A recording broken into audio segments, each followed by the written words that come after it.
Hello sir, कैसे हैं आप लोग। तो जैसा उम्मीद था सीएसके हारेगी, ठीक है, हारी और एक हिसाब से अच्छे नेट रन रेट से हारी, ठीक है। इससे हुआ क्या, वही जो मैं सोच रहा हूँ कि सीएसके और आरसीबी का जो मैच होगा वही डिसाइड करेगा कि कौन सी टीम क्वालिफाई करेगी। ऐसा सिचुएशन आ सकता है, ठीक है। तो कल के दिन तो टेबल टॉपर और एक तरह से बॉटम का मैच है ऑलमोस्ट, इसमें कुछ डिस्कशन नहीं करना, बट मैं एंड में इसको आपको बताऊंगा, ठीक है। तो अब पहले इसको देख लेते हैं हम लोग, आपका ये कोच टेपा का जो टूर्नामेंट है। इधर बीच बारिश की वजह से मैचेस काफ़ी खराब हो रहे हैं, ठीक है। देखिए, एक हिसाब से इन दोनों का जो मैच है उसका कोई अब मतलब नहीं है। अब पता नहीं पॉइंट्स टेबल इसका अभी फिलहाल कहीं नहीं दिखा रहा, ना फैनकोर्ट पे दिखा रहा, ना क्रैक्स पे सही से दिखा रहा। क्रैक्स पे दूसरी टीम को टेबल टॉपर ही दिखा रहे हैं, ठीक है। इसके अलावा और कहीं भी शो नहीं कर रहा। बट दो टीम जो क्वालिफाई कर गई हैं वो है बंदई अमीर, ठीक है, ये क्वालिफाई कर गई हैं, और एमएआर की टीम क्वालिफाई कर गई है, ठीक है। ये दोनों ही क्वालिफाई कर गई हैं। तो कल आप इन्हीं दोनों के साथ रहो, क्योंकि दोनों ही क्वालिफाई कर गई हैं और कुछ होना नहीं है इसमें। इसमें भी कुछ नहीं होगा, मैक्सिमम पॉसिबिलिटी है यही जीतेगी इंग्लैंड। एक ही चांस है पाकिस्तान का जीतने का कि वो पहली बैटिंग करके पूरा 20 ओवर तबियत से खेले। जैसा मैंने आपको साफ साफ बोला था, आयरलैंड नीचे चेस टीम, ये बात अपने दिमाग में बैठा लीजिए। जॉर्ज डॉकरेल अपने दम पे कोई भी मैच विन करा सकता है। आज जब वो आया तब कुछ नहीं दे रहा था, उसने बस आते ही मार दिया और आपका मैच खत्म हो गया, ठीक है। तो बस यही है, थोड़ी थोड़ी आपको समझ होनी चाहिए। जैसे पहले जब मैं क्रिकेट देखता था तो मैं सोचता था अरे यार इसका इससे मैच हो रहा है, ये तो एकदम बेकार मैच है, कुछ होना नहीं है। बट अब आप सोचो, अब आप मेरे यूट्यूब को देख रहे हो, मैं कंटिन्यूस बेसिस पे आपको सेम बोला था न्यूजीलैंड पाकिस्तान में। आप जो सोचोगे वो नहीं होगा। तो न्यूजीलैंड जीत गई, इसमें आयरलैंड में भी यही हुआ कि आयरलैंड जीत गई, क्योंकि अब ये सारी टीमें इतनी कमजोर नहीं रह गई हैं और अब पहले जैसा क्रिकेट नहीं होने लग गया, ठीक है। तो बहुत सारी चीजें जो सोचनी पड़ती हैं। अब चलिए आइए पहले इसको डिस्कशन करते हैं हम लोग, ठीक है। तो आइए, इसमें क्या है ना, पॉइंट्स टेबल में अगर आप देखोगे तो कुछ समझ में ही नहीं आ रहा है। इसको ऊपर कैसे डाल दिया पता नहीं, इन दोनों का छह छह करके बैठा है। ये इधर भी क्रैक्स का एप्लीकेशन थोड़ा डाउन होता चला जा रहा है। यही दोनों टीम का 9-9 है और जिस हिसाब से है कि ये दोनों क्वालिफाई करेंगे। आज स्पिन जिनको जीतना चाहिए था पर वो नहीं जीते, और कहीं ना कहीं इनको इन्होंने हरा दिया था बंदे अमीर को। पढ़कर ये जीतते तो आखिरी दिन का मैच अच्छा होता, और जिस हिसाब का अभी टेबल शो कर रहा है कुछ समझ में कम आ रहा है, ठीक है। इसको एंड में डिस्कस करेंगे। इसमें कंटिन्यूस रेन चल रहा है, 20 ओवर का मैच नहीं हो रहा, पर फिर भी मैंने आपको बता दिया आप क्या कर सकते हो। दोनों ही टीम में जो क्वालिफाई कर गई उन्हीं के साथ रहो। इसमें कुछ मैक्सिमम केस में सिर्फ एक चांस बनता है, अपनी बॉलिंग से मैच डिफेंड करा सकते हैं। हाँ, ये डिफेंड करा सकते हैं, पर ये चेज में बहुत मुश्किल होने वाला है, क्योंकि जिस हिसाब से सब खेलते हैं मेरे को बहुत डाउटफुल लगता है। फातिमा सना कुछ भी कर सकती है अपनी बैटिंग से, और निडा डार, पर निडा डार उतने फॉर्म में नहीं है, पर हो सकता है फॉर्म में आ जाए। बट यही है कि अगर ये पहली बैटिंग करते हैं, 20 ओवर तबियत से खेलते हैं, तो भले ही इंग्लैंड के साथ इतनी सारी बैटिंग लाइनअप हो, पर फिर भी ये कोलैप्स कर सकते हैं। पर फिर भी अगर आप मेरे से पूछोगे तो इंग्लैंड का ही जीतना है। 3-0 मैंने दे दिया है। मैंने साफ साफ बोला इस टूर्नामेंट में मैक्सिमम पॉसिबिलिटी कुछ नहीं होना चाहिए, ठीक है, सीधी बात है। अदरवाइज मैं नहीं बोलता। मैंने आयरलैंड और पाकिस्तान में आपको साफ साफ बोला आयरलैंड एक मैच जीतेगी और पहले ही जीत गई, ठीक है। तो ये बात है। अब चलिए आइए बात करते हैं आईपीएल की। तो जिस हिसाब का टूर्नामेंट होना था, अगर आप देख लीजिए, अगर मेरा अभी आप पहली बार मान लीजिए आप वीडियो देख रहे हो, तो फिर मैं रिपीट कर रहा हूँ, ये तो बाहर हो गई, ये बाहर हो गई, ये भी बाहर हो जाएगी मेरे ख्याल से।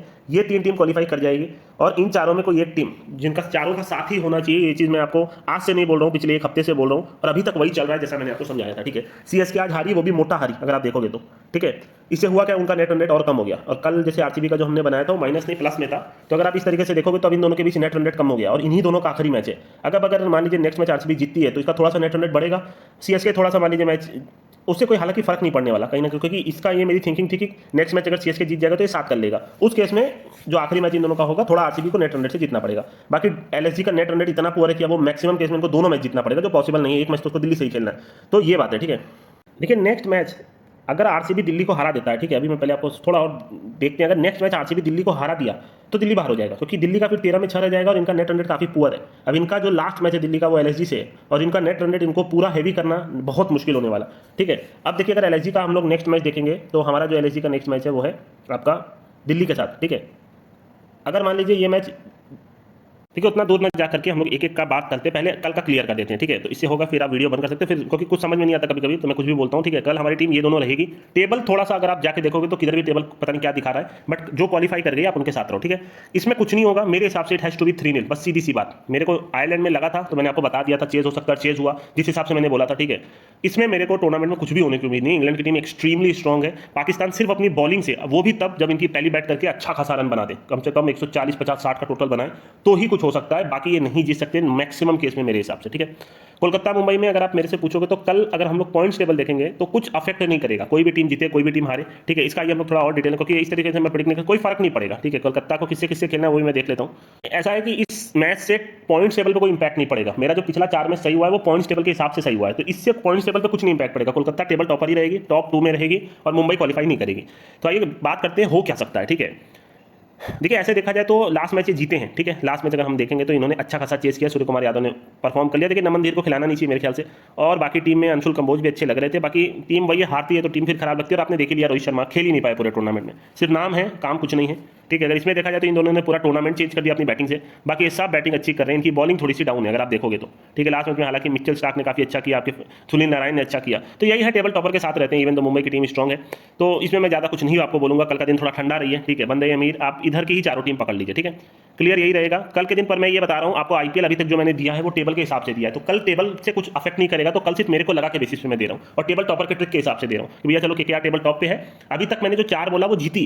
अब मैं ये बोल रहा हूँ कि इस मैच में खाली आप ट्रेडिंग कर सकते हो, कोलकाता के ऊपर आप ट्रेडिंग कर सकते हो, बस सीधी सी बात है। जहां मैं ज़्यादा नहीं बोल सकता, आप कोलकाता के साथ रहोगे तो आपका काम मैक्सिमम केस में हो जाएगा। अगर कोलकाता चेस करेगी तो और बढ़िया, ठीक है। चेस में मेरा यही मानना होता है कि दोनों कहीं ना कहीं कोलकाता की one of the best chasing team है। नीचे में सारे क्रिकेटर अमनदीप तक मार लेते हैं। बाकी मुंबई अगर चेस पे आए तो देखा जाएगा, इनकी पहली बैटिंग ये भी काफी अच्छा कर रहे हैं, तो यही रहेगा हमारी तरफ से। अब ये थोड़ा आईपीएल का ना थोड़ा सा खाली 5 मिनट बात करते हैं, फिर अपन सोते हैं, ठीक है। एक फाइनल देख लेते हैं। अभी देखिए हुआ क्या, अभी मेरे को कैसा लग रहा है कि यहाँ से हो सकता है हैदराबाद को भी ये रोक सकते हैं। हैदराबाद का नेक्स्ट मैच अगर अपन देखेंगे तो गुजरात से, इसीलिए आज गुजरात जीती है। पहले तो इन दोनों टीम को अपन निकाल देते हैं। अब जैसे गुजरात जीत गई, अगर नेक्स्ट मैच ये मान लीजिए एसआरएच को हरा देते हैं, तो होगा क्या उस केस में कि इसका 13 में 7 हो जाएगा, 13 में 6 हो जाएगा, ठीक है। फिर गुजरात का जो लास्ट मैच है वो उनको खेलना है पंजाब, किससे खेलना है गुजरात को लास्ट मैच, तो एक बार देख लेता हूँ मैं। गुजरात का जो लास्ट मैच है हमारा वो हैदराबाद से, तो नेक्स्ट मैच उनका केकेआर से। तो अगर वो केकेआर को हराएंगे और फिर उसके बाद मान लीजिए एसआरएच को भी हरा दें, जो कि बहुत मुश्किल है, इसीलिए मैंने बोला था ये क्वालिफाई नहीं करेंगे, तो ये 7 कर सकते हैं। मैं सिर्फ ये बोल रहा हूँ। और अगर अपन हैदराबाद देखेंगे तो हैदराबाद को किससे खेलना है दोनों मैच, हैदराबाद को तो पंजाब से खेलना, तो इसलिए रुकेगी नहीं। मैं एक एक सिनेरियो लेके चल रहा हूँ, मैक्सिमम केस है ये नहीं रुकेगी, ठीक है। तो ये तीनों में तो कोई डाउट नहीं होना चाहिए, तीनों टीम क्वालिफाई कर गई है और मैक्सिमम केस में 99% कर जाएगी। मैं आपको सिर्फ वो बता रहा हूँ ताकि आप थोड़ा, और अगर कोई भी मन में डाउट हो तो जैसे बहुत से बंदे थे जब मैंने बोला सीएसके क्वालिफाई नहीं करेगी, अभी आपको अंदाजा नहीं होगा, नोबडी नहीं मेरे को बताता रहता है कि बंदे इतना ज़्यादा मैसेज था कि भाई सीएसके पक्का क्वालिफाई करेगी, 99% क्वालिफाई करेगी। मैं बोल रहा हूँ भाई जो आप सोचते हो वो नहीं होता, आप समझने की कोशिश कीजिए, वरना ये बहुत आसान हो जाएगा। सबों को लग रहा था कि चेन्नई क्वालिफाई करेगी, अब आप देखो कैसे हार रहे हैं। ये आप मानो मत मानो होता है ऐसा, ठीक है। आप जैसे आरसीबी सबके नज़र में डाउन हो गई थी, अभी पिछला 4 मैच जीत गए और बैक टू बैक मैंने 3 मैच बोला आप आरसीबी के साथ रहो, क्योंकि जिस हिसाब से जीत रहे हैं या जितवाया जा रहा है उससे यही समझ में आ रहा है कि इनको ये आखिरी तक लेके जाएंगे, ताकि इनके जो क्राउड सपोर्ट होता है, जो जैसे लोग होते हैं ना, या 9 में 1 हो गया चलो हार गए, एक व्यूअरशिप डाउन होती है, बहुत सारी चीज़ें होती है जो आपको सोचना पड़ेगा। सब कुछ लिंक होता है रोकड़े से, ठीक है। तो अगर आरसीबी पिछला 4 जीत गई तो अभी भी लोगों में उम्मीद है आरसीबी जा सकती है, और बहुत सारी चीज़ें होती है, ट्रेंडिंग पे चलती हैं चीज़ें, बहुत कुछ होता है। तो ये आरसीबी को लाया गया पिछला 4 मैच जिस हिसाब से जीते, वरना भैया 9 में 1 वाली टीम 4 मैच ऐसे वन साइडेड जीत गई, सेंस बन रहा है इस बात का। ये सिर्फ आईपीएल में ही हो सकता है, ठीक है, अदरवाइज और किसी लीग में नहीं हो सकता। तो ये बात है। तो आरसीबी को इसीलिए जिताए हैं, और कहीं ना कहीं चेन्नई में अगर आप देखोगे तो धोनी तो कैप्टनसी कर नहीं रहे, और बाकी 2 मेन प्लेयर इनके हट गए। तो बस यही मेरे को लग रहा है, इनका जो आखिरी का दोनों मैच है उसमें एक टीम क्वालिफाई करनी चाहिए। बाकी एलएसजी का नेट रन रेट इतना पुअर है कि अभी ऑलमोस्ट बाहर हो गए। एलएसजी को अगर अपन देखें तो एलएसजी का नेक्स्ट मैच, बार बार मैं यही देख रहा हूँ ना, शायद दिल्ली किससे मैच है इसका, एलएसजी का दिल्ली से है। तो पहले तो ये दोनों ही बहुत कुछ बता देगा हम लोग कि कौन सी टीम क्वालिफाई करने वाली है। फिर आखिरी मैच एलएसजी का मुंबई से, और मुंबई ऐसे में भी छोड़ेगी नहीं, ठीक है। तो एलएसजी भी मेरे हिसाब से बाहर है। एलएसजी का मैक्सिमम केस में अगर दिल्ली से उलट फेयर कर दे, जो बहुत मुश्किल लग रहा है, दिल्ली की टीम बहुत स्ट्रॉन्ग लग रही है अभी फिलहाल, तो आरसीबी दिल्ली को हरा दे यही बड़ी बात होगी। तो दिल्ली का मेरे को एलएसजी से जीतना पसंद है, और फिर दिल्ली का जा करके आरसीबी से हारना पसंद है। उस यही सिचुएशन फंसना चाहिए। अब उस केस में दिल्ली का नेट रन रेट माइनस में ही रहना चाहिए। अब आरसीबी और सीएसके का जो लास्ट मैच होगा, दोनों का ही पॉजिटिव नेट रन रेट है, जो जीतेगा वो 7 मैच के साथ क्वालिफाई कर जाएगा। और मेरे को अंदर से ऐसा लग रहा है कि हो सकता है आरसीबी ही चली जाए। कोई नहीं उम्मीद कर सकता था, पर वो चली गई। सब बड़े बड़े लोग गुजरात पे होंगे, आपके सीएसके पे होंगे, हो सकता है आपके एलएसजी पे होंगे, तो पर हो सकता है कोई ना क्वालिफाई करे, ठीक है। बाकी देखा जाएगा, एक एक दिन का अपन सोचेंगे, एक एक चीज़ सोचेंगे। मेरा बस यही इंटेंशन है जो मैंने लास्ट बोला है, सीएसके और जो आपका, जैसे मैं आपको बोल रहा हूँ, अगर किसी ने पहली बार देख रहे हैं वो आपके लिए बोरिंग हो जाएगा। लास्ट डे इन दोनों का मैच है, राजस्थान और कोलकाता का, ये टेबल टॉपर के लिए होगा। मैं हर रोज यही चीज़ बोलूंगा जब तक मेरा गलत नहीं जाएगा। हैदराबाद का पंजाब के साथ है, हैदराबाद भी टेबल टॉप के लिए हिट करेगी। उसके पहले जो मैच है वो आरसीबी वर्सेस सीएसके का है। इन दोनों में जो जीतेगा मैक्सिमम केस में वो 7 पॉइंट हिट करेगा, ठीक है। यही एक मात्र सिचुएशन फंसना चाहिए मेरे हिसाब से। बस एक ही शर्त है कि आरसीबी दिल्ली को हरा दे। अगर दिल्ली को हरा दी तो अपना वो काम अब हो जाएगा, बाकी डरने की जरूरत नहीं है, क्योंकि डीसी और एलएसजी का एक मैच फंस जा रहा है। इन दोनों में एक टीम ऑटोमेटिक नॉकआउट हो गई। अब जो बच गई उसको एक मैच हारना पड़ेगा। अब एलएसजी मुंबई से हारे या तो आरसीबी दिल्ली से हारे, ठीक है, दिल्ली आरसीबी से हारे, तो वो एक सिचुएशन फंस रहा है, ठीक है। होप करता हूँ वो दिन आ जाए आपका 18 में, मतलब आज है 10 में, जो मैंने प्रिडिक्ट किया है 7 दिन पहले, वो 18 तारीख को होगा कि नहीं होगा वो बाद में देखा जाएगा, ठीक है। तो चलिए दोस्तों, मैं चलता हूँ, कुछ नहीं करना आपको, बस इस टीम के साथ रहना है। कल के दिन मेरी तरफ से कुछ वो नहीं है, कुछ भी हो सकता है, ये सिर्फ ऐसे ही प्रेडिक्शन के बेसिस पे मैं दे रहा हूँ, बाकी कुछ होगा तो देखा जाएगा। तो चलिए दोस्तों, मैं चलता हूँ, ठीक है।